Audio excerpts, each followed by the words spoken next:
साधू जन्माला येणं पुन्हा शक्य नाही ग, एवढा गोड साधू जन्माला येणं पुन्हा शक्य नाही. अगं ज्याप्रमाणे ऊन पडतं त्यावेळेस झाडत येते ना सावली, ज्या वेळेस ऊन पडतं त्यावेळेस झाडत येते ना सावली, आणि ज्याला नाही ना जगी कोणी त्याला माझी आळंदीची ज्ञान राजे माऊली, त्याला माझी आळंदीची ज्ञान राजे माऊली. म्हणून रुक्मिणी अगं ज्ञानोबरांचा माझा प्राण आहे, माझा प्राण आहे म्हणून मी रडतो. आणि ज्ञानोबरांचं ते वर्णन ऐकत असताना रुक्मिणी आई साहेबांच्या सुद्धा डोळ्याला धारा लागल्या. आणि त्याच वेळेस पांडुरंग परमात्मा रुक्मिणींना विचारता, देव म्हणती रुक्मिणी हा एक योगी देखला नयनी, हे ज्ञान संजीवनी जाणत लोक्याशी. रुक्मिणी अगं ज्ञानोबरायचं माझा प्राण आहे म्हणून मी रडतो, परंतु तुला रडण्याकरता काय झालं. त्यावेळेस रुक्मिणी आई साहेब म्हणतात, मी ज्ञानोबरायांच्या जाण्याने नाही रडत, मी ज्ञानोबराय चाललेत म्हणून नाही रडत. तर रुक्मिणी आई साहेब म्हणतात की म्हणे धन्य धन्य जयाची खुशी ज्ञानदेव जन्मले. ज्ञानोबरांसारखा एवढा गोड साधू ज्या माय माऊलीच्या पोटी आला असेल, निश्चितच ती माय माऊली किती धन्य असेल. म्हणून तुम्ही चांगलंही काम केलं आणि वाईटही काम केलं तरी नाव मात्र आई वडिलांचं होतं. परंतु मायबाप आई वडिलांना धन्यता देतात यात नवल नाहीये, तर त्या सात्विक मुला मुलींचा हरीफ माझ्या भगवंताला देखील वाटतो. अभंगाच्या दुसऱ्या चरणात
विचार करा. जगद्गुरु तुकोबराय सांगतात की कुळी कन्या पुत्र होती जे सात्विक तयाचा हरिक वाटे देवा. बघा, कुळी कन्या पुत्र होती जे सात्विक तयाचा हरिक वाटे देवा. अर्थात कुणाचा हरिक माझ्या भगवंत परमात्म्याला वाटतो? कुळी कन्या पुत्र होती जे सात्विक नास्तिक हो नाही, तर सात्विक मुला मुलींचा हरिक माझ्या भगवंत परमात्म्याला वाटतो. बघा, सात्विक मुला मुलींचा हरिक माझ्या भगवंत परमात्म्याला वाटतो. बघा, त्याला हरिक वाटण्यासारखं कार्याच्या मुला मुलींचं आहे. माझे जगद्गुरु तुकोबराय असतील, शांती ब्रह्म एकनाथ महाराज असतील, आदिशक्ती मुक्ताबाई असेल, माझे ज्ञानियांचे राजे ज्ञानोबराय असतील, असे साधू संत असतील. या संतांनी, या महात्म्यांनी, या थोर लोकांनी जशी आपल्या जीवनामध्ये राहून क्रांती केली, तशी जर तुम्ही आम्ही केली ना, तर निश्चित तयाचा हरिक वाटे देवा, तयाचा हरिक. म्हणून मायबाप, अहो भगवंताला हरिक वाटण्यासारखं कार्य कार्य ज्या मुलांचं आहे, भगवंताला हरिक वाटण्यासारखं कार्य ज्या मुला मुलींचं आहे, अशाच व्यक्तींचा माझ्या भगवंत परमात्म्याला हरिक वाटतो. अहो नका देवाला हरिक वाटू देऊ, कमीत कमी आपल्या घरच्यांना तरी आपला हरिक वाटला पाहिजे. अहो भगवंताला हरिक वाटेल इतकं चांगलं नका जगू, गल्लीला हरिक वाटेल इतकं चांगलं नका जगू, जिल्ह्याला हरिक वाटेल इतकं चांगलं नका जगू, गावाला हरिक वाटेल इतकं चांगलं नका जगू, कमीत कमी आपल्या घरच्यांना तरी आपला हरिक वाटला पाहिजे. इतकं तरी चांगलं जगा मायबाप, इतकं तरी चांगलं जगा. म्हणून या देशाचं एक महत्व आहे, या जगाची एक रीत आहे. इथे चांगल्याच लोकांचं नाव घेतलं जातं, इथे वाईट लोकांचं नाव घेतलं जात नाही. इथे बसलेल्या माझ्या वडिलांचं नाव, कुणाचं नाव राम असेल, तुकाराम असेल, शांताराम असेल, परंतु एक तरी वडील माझे मला असे दाखवा की ज्यांचं नाव रावण असेल, कुंभकर्ण, शकुनी, कंसमामा. नाही मायबाप. अहो या लोकांनी एवढी क्रांती वाईट केली, एवढं काम त्यांनी वाईट केलं की यांचं नाव सुद्धा जगामध्ये कुणी ठेवत नाही. माझ्या माय माऊल्यांचं नाव, कोणाचं नाव राधा असेल, दुर्गा असेल, सीता असेल, द्रौपदी असेल, परंतु एक तरी माझी माय माऊली मला अशी दाखवा की जिचं नाव पुतना असेल. ते जाऊ द्या, सुख पड नका.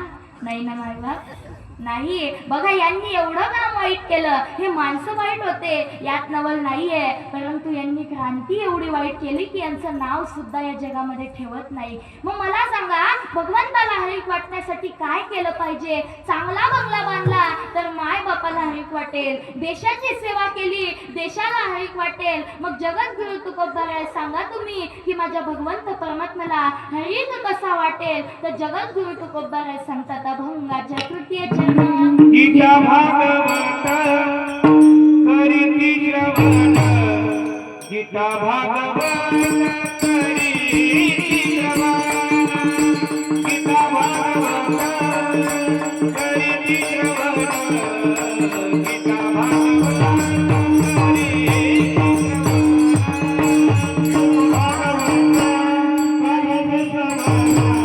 श्रवण, गीता भागवत.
अखंड चिंतन विठोबाचे. काय आहे गीता? अहो आपल्याला आपला हिंदू धर्माचा ग्रंथ कोणता हेच सुद्धा बऱ्याच लोकांना माहिती नाहीये मायबाप. अहो याच देशामध्ये राहून आपल्याला जर आपला हिंदू धर्माचा ग्रंथ कोणता असेल हेच माहिती नसेल तर यापेक्षा दुर्दैव काय. अहो एखाद्या ख्रिश्चन धर्मातील व्यक्तीला विचारा की सांग बाबा तुझा धर्मग्रंथ कोणता, तर तो अभिमानाने उत्तर देतो की माझा धर्मग्रंथ बायबल. एखाद्या मुस्लिम धर्मातील व्यक्तीला विचारू द्या की सांग बाबा तुझा धर्मग्रंथ कोणता, तर तो लगेच गर्वाने उत्तर देतो की माझा धर्मग्रंथ कुराण. आणि आपल्या एखाद्याला उठवलं की सांग आपला धर्मग्रंथ कोणता, तर त्याला आपला धर्मग्रंथ सुद्धा सांगता येत नाही मायबाप. अहो ते जाऊ द्या, काही काहींच्या गळ्यात माळा नाही, काही काही टिक्के लावायला घाबरतात. अहो बघा एखाद्या मुस्लिम धर्मातल्या व्यक्तीला बघा, अहो टोपी घातलेली असते त्याने, तो लाजत नाही आणि आपले टिक्के लावण्याला सुद्धा म्हणजे घाबरतात, लाजतात. आणि अहो काही काही मेले परंतु त्यांच्या गळ्यात माळा नाही, अजून सुद्धा त्यांच्या भस्मात गवऱ्या जायला आल्या परंतु ते माळा काही घालत नाही मायबाप, माळा काही घालत नाही. बघा ना, अहो एक व्यक्ती असा होता बरं का, त्याला म्हटलं बाबा माळा घाला ना, म्हटलं आता तरी तुमच्या आता मरण्याचा वेळ आला म्हटलं, तुम्ही आता खाटीवरती टेकले, आता तरी माळा घाला म्हटलं. तर बाबा म्हणता नाही म्हणे, कशाला थोड्याशासाठी जीव बाटू म्हणे माझा. म्हटला माळीनं जीव वाटत असतो, माळीनं जीव वाटत असतो का? त्या बाबांना बघितलं आणि म्हटलं धन्य आहे तुम्हाला. आणि अहो अक्षरशः ते बाबा मेले, परंतु त्यांनी माळी काही घातल्या नाही. आणि मग ते मेल्यानंतर सर्व गावातले लोक म्हणायला लागले, अरे यांनी जिवंत होता तोपर्यंत गल्लीतला बोकड्या मोठा होऊ दिला नाही म्हणे, यांनी जिवंत होता तोपर्यंत दारातून कोंबड्या जाऊ दिल्या नाही. अरे आता याच्या तोंडामध्ये, आता तरी याचा उद्धार व्हावा यासाठी याच्या तोंडात तुळशीचं पान टाका म्हणे. तर त्या ठिकाणी म्हटलं, अरे याच्या तोंडामध्ये तुळशीचं पान टाकून काहीच फायदा नाही म्हटलं, याच्या तोंडात तुम्ही अख्खं तुळशी वृंदावन जरी खूप असलं तरी याला काही होत नाही, याचा उद्धार काही होणार नाही म्हटलं. कारण यानं जिवंतपणी कर्म वाईट केलं, यानं जिवंतपणी कर्म वाईट केलं. अहो मेल्यापणी तुळशीचे पानं घालून काही फायदा नाही मायबाप तोंडामध्ये, जिवंतपणी माळा घाला. अहो आज काही लोक बघितले, त्यांना म्हटलं की माळा घाला तर ते म्हणतात थोड्याशा साठी कुठे जीव बाटू. अहो माळीनं जीव बाटत असतं का हो मायबाप? अहो काही काही टिक्के सुद्धा लावत नाही. अहो आपल्या हिंदू धर्माची संस्कृती आहे, ती जपायला पाहिजे मायबाप, ती जपायला पाहिजे. एखाद्याला उठवलं ना की सांग बाबा आपल्या हिंदू धर्मातील ग्रंथ कोणता, तर तो म्हणतो ज्ञानेश्वरी. काही म्हणतात तुकाराम गाथा, परंतु त्याला खरं तर ते सांगता येत नाही. आपल्या हिंदू धर्माचा ग्रंथ जर कोणता असेल तर तो म्हणजे श्रीमद भगवद्गीता. विठ्ठल विठ्ठल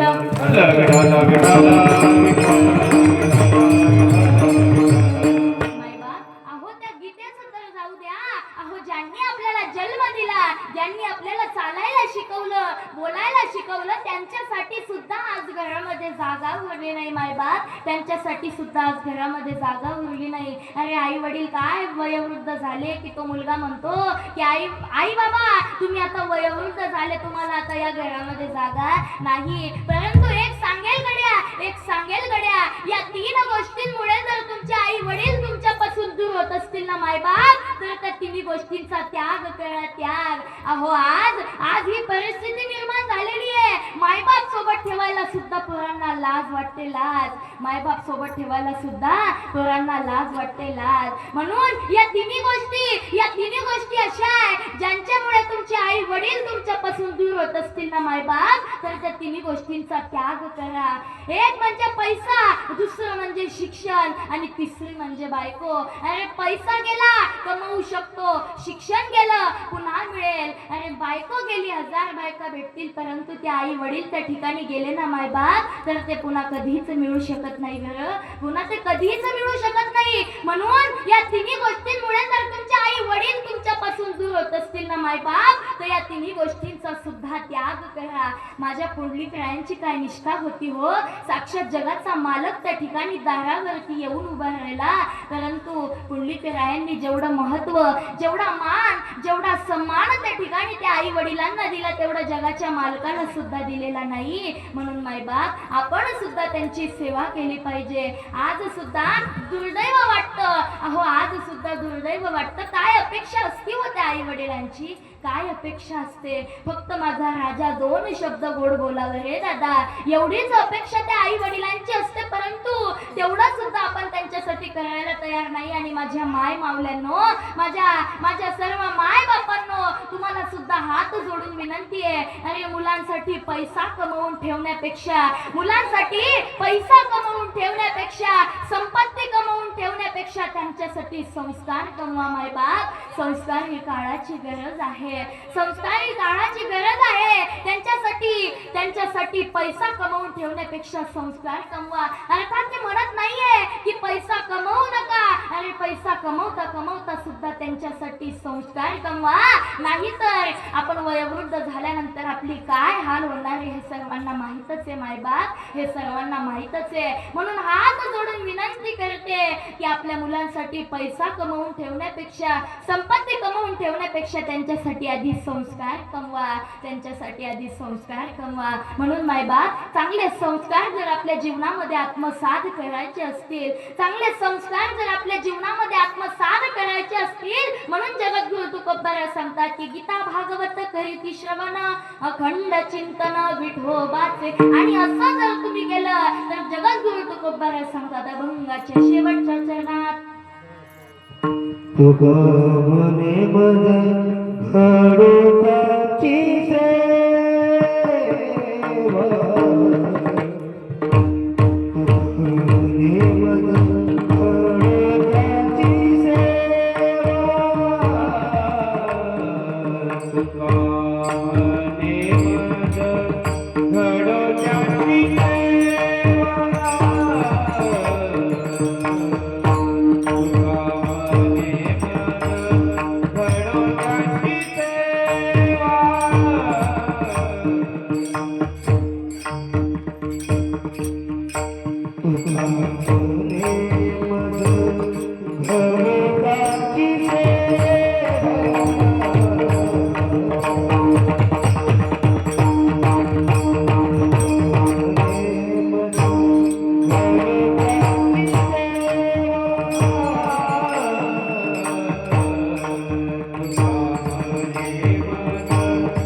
त्यांची सेवा तरी माझ्या दैवा पार नाही. कुळी कन्या पुत्र होती जे सात्विक तयाचा हरिक वाटे देवा. मायबाप जगद्गुरु तुकोबाराय सांगतात की जो व्यक्ती अखंड भगवंताचं चिंतन करतो, गीतेचं श्रवण करतो, अशा व्यक्तीच्या सेवेची अपेक्षा त्या ठिकाणी माझ्या जीवनामध्ये मी करतो. परंतु माझ्या जगद्गुरु तुकोबारांसारखा एवढा थोर महात्मा, एवढे मोठे संत, एवढे थोर संत त्या ठिकाणी सेवेची अपेक्षा ज्या व्यक्तीची करत असेल, निश्चितच त्यामध्ये तुमचा आणि माझा वर्ग नसेल. परंतु तुमचा आणि माझा वर्ग नसेल त्याचं कारण असं आहे की अशाच व्यक्तीची सेवा माझ्या जीवनामध्ये घडून यावी. जगद्गुरु तुकोबाराय सांगतात की अशाच व्यक्तीची सेवा माझ्या जीवनामध्ये घडून यावी. अशाच व्यक्तीच्या सेवेची मी अपेक्षा करतो जो दिवस रात्र भगवंताचं चिंतन करतो, अखंड गीतेचं श्रवण करतो.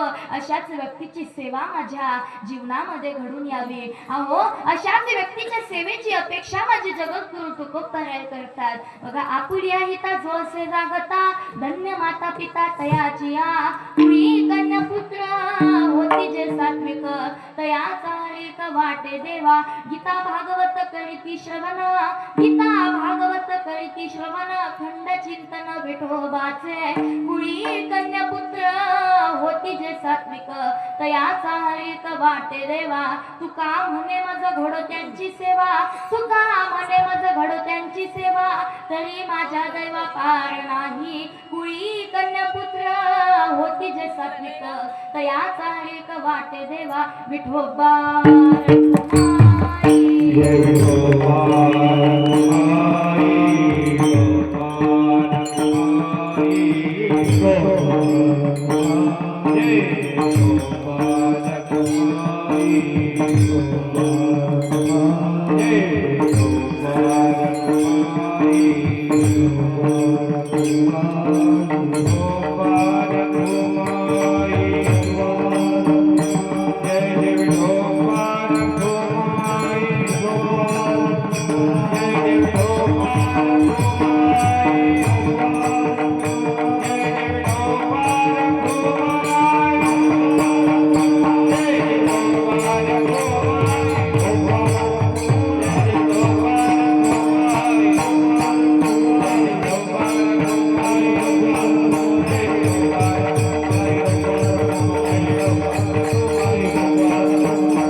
दादांनी सुद्धा दंदन पखवाज वाजवला. आमच्या गायनाचार्य काकांनी सुद्धा जीव तोडू गायन केलं. टाळकऱ्यांनी खनखन टाळ वाजवले, परंतु तुम्ही काही भजन केलं नाही. काहींनी केलं परंतु काहींनी कसं केलं?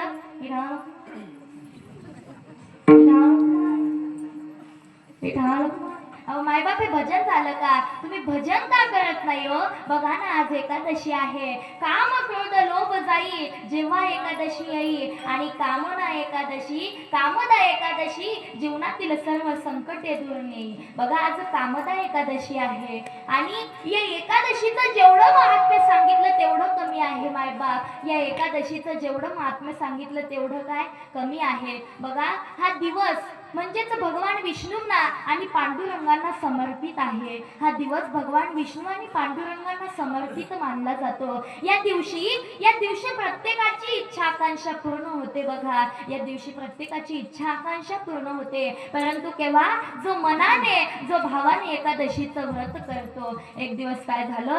रत्नापूर नगर मध्ये ललित नावाचा गंधर्व राहत होता. इकडे लक्ष द्या, रत्नापूर नगरामध्ये गंधर्व राहत होता. आणि गंधर्व म्हणजेच मोठ्या राज्यातल्या राजाचा संगीतकार किंवा गायक. तर तो गंधर्व त्या ठिकाणी राहत होता आणि त्याची पत्नी ललिता त्या ठिकाणी राहत होती. परंतु एक दिवस राजाने त्याला गायन करण्यासाठी बोलवलं. आपल्या राजमहालामध्ये त्याने गायन करण्यासाठी त्या ठिकाणी बोलवलं आणि त्याच वेळी त्याला सांगितलं की आमच्या अंतकरणाला प्रसन्नता वाटेल असं त्या ठिकाणी तू गायन कर. आणि त्याच वेळेस त्याच्या पत्नीच्या आठवणीमध्ये तो ते गायन मात्र विसरून गेला.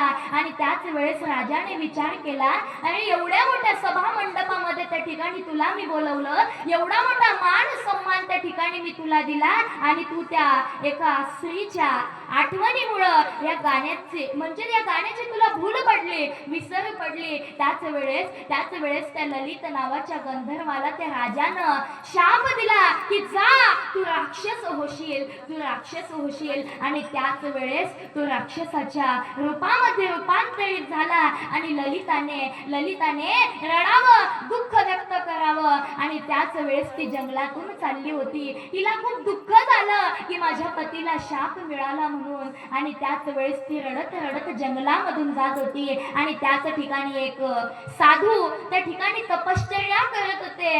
आणि त्याच वेळी साधूंनी तिला विचारावं की का ग ललिता, का रडत आहेस तू, तुझ्या रडण्याचं कारण काय, तू रडते का? त्याच वेळेस त्या ललिताने सांगावं की माझे पती राजमहालामध्ये त्यांना बोलवलं गेलं आणि ते मात्र माझ्या एका छोट्याशा आठवणीमुळं त्यांचं गीत मात्र ते विसरून गेले. आणि त्याच वेळेस साधूंनी तिला सांगितलं की तू काहीच करू नको, तू फक्त एकच काम कर, तू कामदा एकादशीचं व्रत कर. आणि तिने त्या कामदा एकादशीचं व्रत केलं आणि तिच्या त्या पतीचा शाप दूर झाला आणि तिचा पती पुन्हा त्या ललित नावाच्या व्यक्तीमध्ये रूपांतरित झाला. मग बघा किती मोठं महात्म्य त्या ठिकाणी त्या कामदा एकादशीचं आहे, किती मोठं महात्म्य. अरे जो ही व्यक्ती या कामदा एकादशीचं व्रत मनोभावाने करतो त्याची जी गोष्ट असते ती अशक्य गोष्ट सुद्धा शक्य होते. विठ्ठल विठ्ठल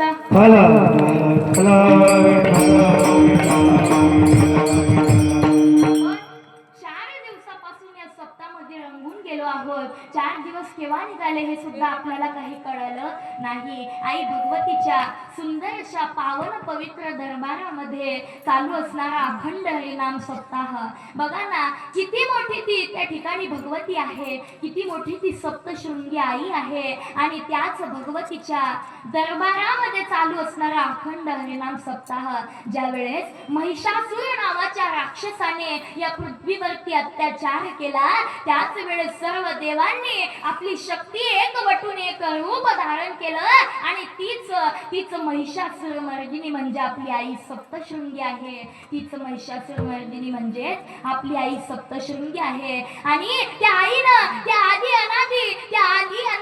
आदी शक्ती आईनं त्या भगवतीनं त्या ठिकाणी एक रूप धारण केलं, 18 भुजा त्या ठिकाणी धारण केल्या.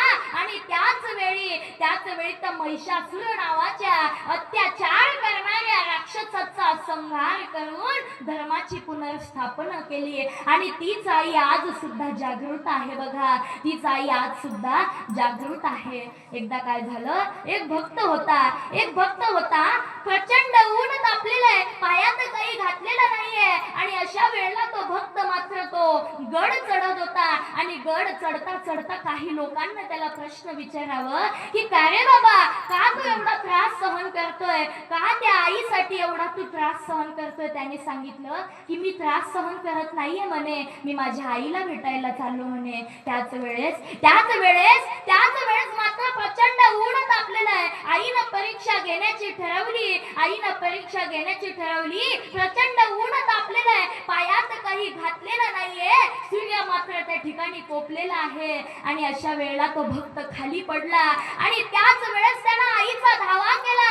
आई आता बस झालं ही तुझी परीक्षा घेणं आई, आता काहीतरी मदत कर, आता माझं येणं शक्य नाही आई, इथपर्यंत माझा प्रवास संपला आई, यापुढे मी येऊ शकत नाही. आणि त्याच वेळी मात्र वाऱ्याची झुळूक आली, घंटा नाद झाला. आणि त्याच वेळी त्याला असं अनुभवलं की माझा हात कुणीतरी धरलाय. आणि तो हात मात्र दुसरा कुणाचा नसून आई भगवतीचा होता. बघा, तो हात मात्र दुसरा कुणाचा नसून आई भगवतीचा होता. आई सप्तशृंगी सप्तशृंगी मातेचा होता आणि त्याच वेळेस त्याला वाटलं की माझा हात कुणी धरलेला आहे आणि तो हात माझ्या सप्तशृंगी मातेचा होता. म्हणून मायबाप ही आई आज सुद्धा जागृत आहे. म्हणून सर्वांनी त्या आईच्या नावानं एक वेळेस 2 मिनिटं जागेवरती उठून उभं राहावं. सर्वांना प्रार्थना करते की 2 मिनिटं सर्वांनी जागेवरती उठून उभं राहायचं आहे. सर्वांनी पावले खेळायचे. जो उठणार नाही ना त्याला त्याच्या शेजाऱ्याची शपथ. सर्वांनी उठून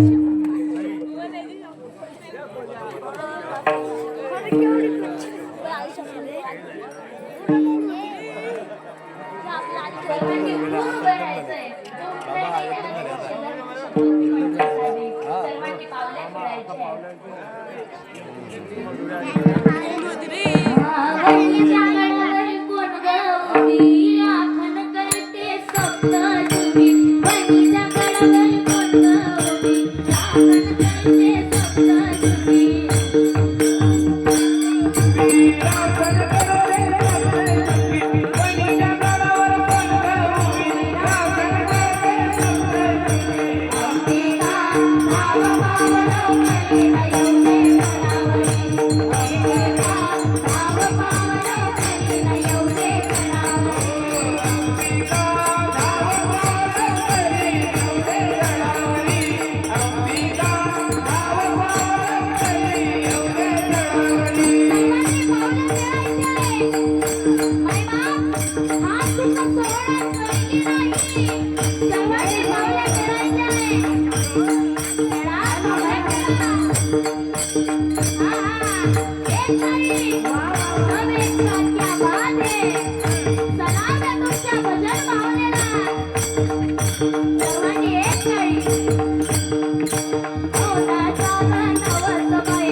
या ठिकाणी आपल्या तळेगावमध्ये आमच्या राधाताई यांचे अगोदर 2 कार्यक्रम झाले. फार दिवसापासून इच्छा होती की मोठा कार्यक्रम मिळावा आणि ती इच्छा माता जगदंबेने आज पूर्ण केली. या ठिकाणी मुद्दाम परिचय करून देतो. राधाताई दुसावे यांनी आज अभंग घेतला आपल्या शिवसाठी. धन्य माता पिता तयाची. त्यांचे वडील बघा ज्यांचे आपल्या समोर बसले आहेत अजित दुसाने दादा. आपल्या मुलीच्या हातून परमार्थ घडावा आणि तिचं नाव उभ्या महाराष्ट्रामध्ये आणि संपूर्ण भारतामध्ये गाजावं. अतिशय गोड असा मंजूर आवाज आणि त्यांच्यावर आईवडिलांचे संस्कार. स्वतः इथे राधा एक नाही, राधा राधा, राधे राधे जोड आहे. ही पण राधा आणि ही पण राधा, दोघं मुली या ठिकाणी कीर्तन करतात. योगायोगानं आज आपल्या या तळेगावामध्ये दोघं इथं आल्यात. माता सप्तशृंगीच्या दरबारात तुमची या ठिकाणी सेवा झाली. या ठिकाणी मी सगळ्या तळेगावच्या वतीनं पुन्हा एकदा सांगेन, लोक म्हणतात आम्ही काय घाटावरून आले, लोक म्हणतात आम्ही काय घाटावरून आले, आमची ताई घाटावरून आली. मराठवाडा सोडून आज खानदेशात कीर्तनं होत आहेत. तिची अमृतवाणी, तिचा गोड आवाज आणि तिची बोलण्याची वक्तृत्व, त्यामुळे मला असं वाटतं घाटच नाही, खानदेशच नाही, विदर्भ आणि कोकण संपूर्ण महाराष्ट्रात तुझं नाव घातल्याशिवाय राहणार नाही. सगळ्या गावाच्या वतीनं, सगळ्या गावाच्या शुभेच्छा, त्यांच्या वतीनं मी तुझ्या पाठीशी पण सांगतो. आई सप्तशृंगीच्या 18 हात तुझ्या पाठीशी आहेत. तुमच्या दोघांचं एक संपूर्ण महाराष्ट्रात नाव गाजावं. देवीचा नारळ जाताना सोबत प्रसाद तुम्ही घेऊन जावा. फक्त जाता जाता एवढं सांगेल, आमच्या तळेगावला विसरू नको. ज्यावेळेस तळेगावचे लोक जेव्हा तारीख मागतील तेव्हा आवडीनं ती तारीख घ्यावी आणि सेवा तळेगाव परिसरात कोणती असेल, कारण हे तुझी जाहिरातच होते. संपूर्ण पंचक्रोशी तुझं नाव या ठिकाणी जात आहे आणि म्हणून पुन्हा तुझ्या या पुढच्या प्रगतीसाठी सर्वांच्या वतीने शुभेच्छा देतो. गावाच्या वतीने दिलेली तारीख घेऊन गावासाठी सेवा दिली, आईची सेवा दरबार सेवा दिली, म्हणून गावाच्या वतीने पुन्हा तुझे एकदा आभार मानतो. आणि आजचे जे कार्यक्रम होता